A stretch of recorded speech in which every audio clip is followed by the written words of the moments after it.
You know, it's always a speaker's nightmare is when you go somewhere to speak and you don't have enough time to say everything you want to say. I've never been at a place where they actually give you time to speak and then an intermission, and then you get to keep going.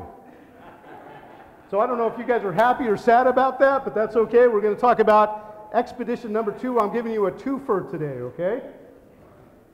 So Dr. Shormann and the team went back home, and Dr. Shormann did more research and study, and he decided that he needed to go back to Novarupta, and so we're going to talk about the expedition that took place in 2011. Here's a picture of them in a seaplane, and I promised you romance, right? Here's the part where you go, oh, here we go. You'll notice that Kenny's got a partner. That's his wife. Kenny proposed to Ashley, and they were married in August on the beach in Kauai. Not long after that, Dr. Shormann said, hey, it's time to take another expedition to the backside of Novarupta. Okay? So isn't that neat that here's this girl that he wasted all the satellite phone minutes on? He invested them wisely. Anyway, they would be going back to the place where the eruption took place, literally just about 1 century after the eruption took place.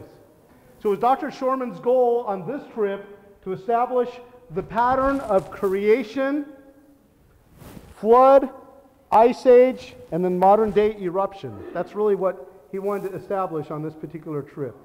To accomplish this, they'd spend 4 days exploring the Katmai Valley, and then they were going to go to Katmai Mountain itself, and then a place called Noisy Mountain, and so they were getting excited about going on the expedition. Originally, they were not going to land on Katmai Lake because it's too short of a distance for the seaplane to land. Okay? And so they had to land on another lake called Dakavac Lake. Now, in this area that they were going to, they were going to be the first humans that were there in the last 100 years. Nobody had been to this part since Dr. Griggs himself was there with his expedition.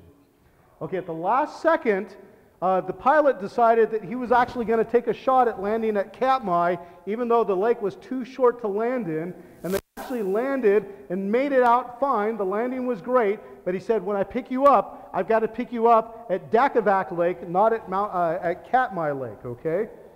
Now, during that flight, they asked him, do you know the route to get from Katmai Lake to Dakavac? And I guess the pilot actually laughed and said, I don't know of any human that's ever done that before.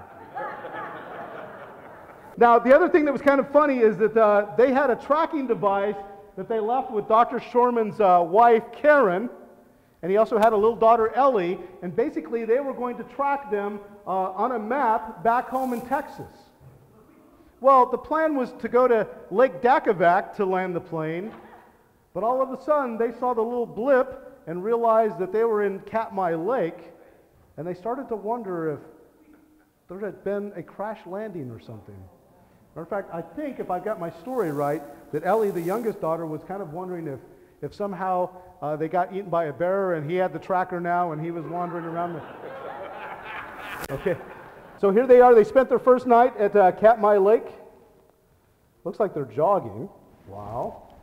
That's a commitment to fitness when you go jogging on a strenuous expedition. Okay, they came to the same place Dr. Griggs has been when he documented the natural dam breach that carved the Katmai Canyon. So you can see the 400-deep canyon left by powerful forces. And what do you see running through that? The river, right? Yeah, mud, right? Well, a lot of times when we're talking to uniformitarianists, the people that believe that the present is key to the past, they believe in the long ages, the millions of years, and that things happen very slowly. They believe that a river erodes a canyon. But what we found at Mount St. Helens, and also at Novarupta, is a lot of times a catastrophe carves the canyon first, and then it leaves behind the river. Okay? So it's exactly the opposite of how we normally think about it. Okay, so there they are, Dr. Shormann. So it was just the three of them this time. It was Dr. Shormann, it was Kenny, and it was Ashley that were on this particular journey. Now, one of the things that they documented while they were there is they documented the different layers. And over and over and over again at Katmai, they saw what they believed to be maybe Creation Week rocks. And on top of that, you see the Naknek Formation, which we talked about that, to be flood layers. And then on top of that was glacial till. And then on top of that was the Novarupta deposits. Wow, when you look at that, that's all of biblical history all in one spot. And they saw that over and over again during their journey. A lot of people talk about the Ice Age. Many scientists believe that an Ice Age took place after the flood. You've got warmer ocean waters. You've got catastrophic plate tectonics, lots of friction, all that type of stuff taking place. They believe that it was the right conditions to cause an Ice Age not too long after the flood. And so if you ascribe to that, or subscribe, what's the right word for that? To that theory, you can see it documented there, right there at Novarupta. You see the whole history of creation right there. Okay, the next day they went to climb Mount Katmai. There's Mount Katmai. That's actually the crater that collapsed in on itself and caused it to vent out of Novarupta. Now, what ended up happening with Ashley is she had these boots that she bought, and what do you do when you go on a hike when you have new boots? You break them in. What did Ashley not do? She's going on one of the most amazing expeditions of her life, and she has brand new boots that she never broke in. And so the whole time it was rubbing her ankle. And she had blood blisters, and it was rubbed raw. Can you imagine going through the pumice storms and walking through pumice, and you take a few steps and then slide back down? She was doing that with all these blood blisters and rubbed raw. And by the time they got to Katmai Mountain, Kenny looked at her, and they're newlyweds, right? Honey, you can't climb this mountain. And she goes, no, we can do it. And he goes, honey, we're not going to climb the mountain. He just saw her feet were just torn up. And so they ended up not climbing Katmai Mountain. And so because they didn't, they split up, and Dr. Shormann went to investigate the Princess Glacier. Meanwhile, Ashley and Kenny were going to make their way back to their base camp again. And to do that, they had to cross a river, which you'll remember is one of the things that frightened Kenny the most. This is a completely different section of the river than we crossed before. I know, but look how much narrower it is here. Are you willing to give it a try? I'll do it. I want to get back to camp and get warm and out of these boots. Me too. Okay, make sure to use your poles. I don't want you falling into any pits. Okay, let's go together. 1, 2, 3.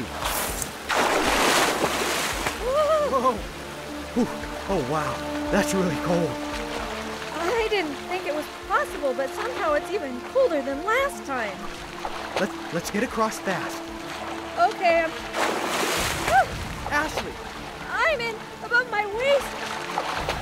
Kitty, oh please, I can't make it across this.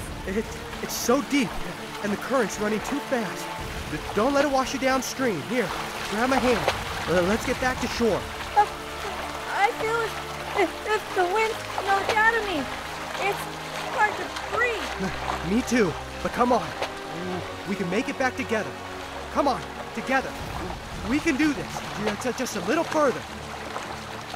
Kenny, I can't feel my legs anymore. Can you? No, but don't think about it.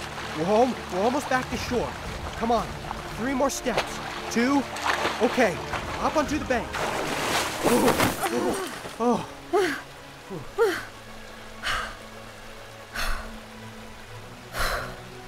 I'm so tired. Me too. Let's rest for a second, and then we need to find another spot to cross. So they finally made it back to their base camp. By the way, that was actual audio from the expedition. No. Totally kidding. That actually comes from an audio drama that we did called Journey to Novarupta. By the way, we've got it back at the table, but basically we took their adventures and we dramatized them, and I thought it'd be kind of fun for you guys to hear some clips from them today. So that's where the clips have been coming from. Well, that night back at the base camp, they had to talk strategy because they had to get back to meet the plane that was coming at a certain time. And if they were late or didn't make it back, they would miss the plane.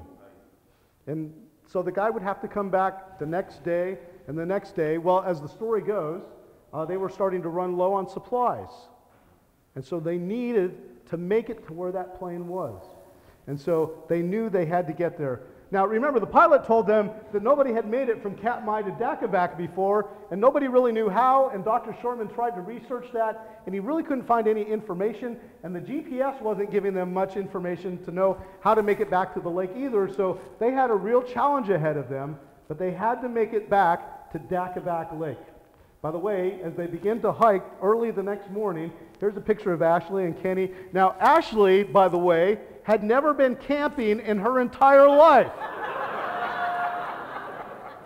This was her first camping trip. What a trooper, huh? Well, as they were going along, they began to head towards the direction that they thought Dakavak Lake was. Now, it wasn't just, you get to trudge along all of this pumice. They had to trudge along the pumice, but eventually they started having to follow some rivers back and start walking across some ridges and stuff. And as they did that, all of a sudden they started to get into more wooded areas. Matter of fact, they were so densely packed that they had to whack their way through, and they were having a hard time getting through. Now, the goal was to make it to Dakavak Lake and make it to see the seaplane in time, right? So as they're cutting through these densely packed groves of trees, they had to whack away the trees, and they were trying to pull themselves through these trees to get there. Well, after spending half a day doing that, they realized that they were on a ridge that dead-ended. So they had to turn around and come all the way back down again. And then they headed out again. And they had to fight all of the elements to try and make it to Dakavak Lake. Well, eventually that night they finally made it. I'm sure that they were worn out. Here they are towards the end of their expedition. They spent the night, and they were there just in time for the seaplane to come and pick them up. So it was a successful journey. It's amazing from those expeditions. Dr. Shormann got to experience firsthand the explosive materials that came out. He got to see layers that were quickly and rapidly formed. He got to see canyon systems that were cut very quickly. He got to see the results of a breached dam and the effects that it had. He got to see the actual layers placed by the Noah's flood, by the Ice Age, and by Novarupta. They got to experience all of that stuff firsthand, and his goal and his reason for doing that was to come back and document that. During break, a lot of people came up and asked me questions. Just a reminder, because Q&A is coming up in just a second. I'm just a layperson.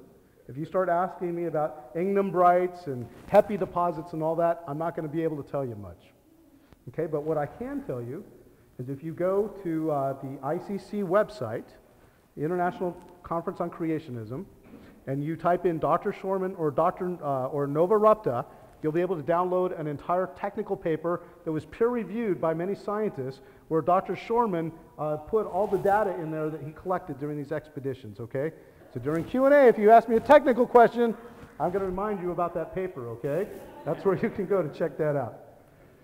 Anyway, what an amazing amount of information they collected, all the images and video and all of the things that they collected. Matter of fact, the images and video I've shown you comes mostly from the expedition. So why is Novarupta so important? I'm going to let the actual explorers themselves answer the question.